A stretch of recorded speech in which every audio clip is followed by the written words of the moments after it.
Hi-ho, do you know the names of the U.S. residents who then became the presidents and got a view from the White House loo of Pennsylvania Avenue? George Washington was the first you see. He once chopped down a cherry tree. President number 2 would be John Adams, and then number 3. Thomas Jefferson stayed up to write the Declaration late at night, so he and his wife had a great big fight, and she made him sleep on the couch all night. James Madison never had a son, and he fought the War of 1812. James Monroe's colossal nose was bigger than Pinocchio's. John Quincy Adams was number 6, and it's Andrew Jackson's butt he kicks, so Jackson learns to play politics. Next time he's the one that the country picks. Martin Van Buren, number 8, for a one-term shot as chief of state. William Harrison, how do you praise? That guy was dead in 30 days. John Tyler, he liked country folk. And after him came President Polk. Zachary Taylor liked to smoke. His breath killed friends whenever he spoke. 1850, really nifty, Miller Fillmore's in. Young and fierce was Franklin Pierce, the man without a chin.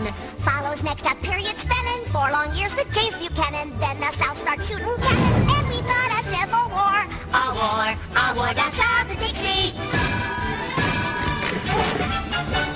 Up to bat comes old Abe Lincoln. There's a guy who's really thinking. Kept the United States from shrinking, saved the ship of state from sinking. Andrew Johnson's next. He had some slight defects. Congress each would impeach. And so the country now elects Ulysses Simpson Grant, who would scream and rave and rant. While drinking whiskey, oh the risky, cause he'd spill it on his pants. It's 1877 and the Democrats would gloat, but they're all amazed when Rutherford Hayes wins by just 1 vote. James Garfield someone really hated cause he was assassinated. Chester Arthur gets instated, 4 years later he was traded. Lord Grover Cleveland, really fat, elected twice as a Democrat. Then Benjamin Harrison, after that is William McKinley at the bat. Teddy Roosevelt charged up San Juan Hill. And President Taft, he got the bill. In 1913, Woodrow Wilson takes us into World War I.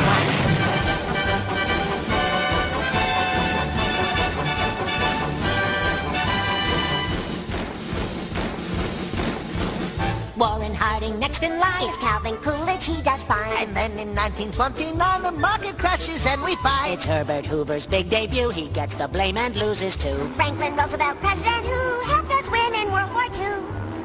Harry Truman, weird little human, serves 2 terms and when he's done. It's Eisenhower who's got the power from 53 to 61. John Kennedy had Camelot, then Lyndon Johnson took his spot. Richard Nixon, he gets caught, and Gerald Ford fell down a lot.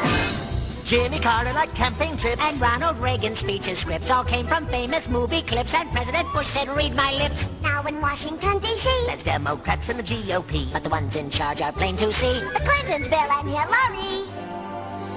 The next president to lead the way, well, it just might be yourself one day. Then the press will distort everything you say. So jump in your plane and fly away.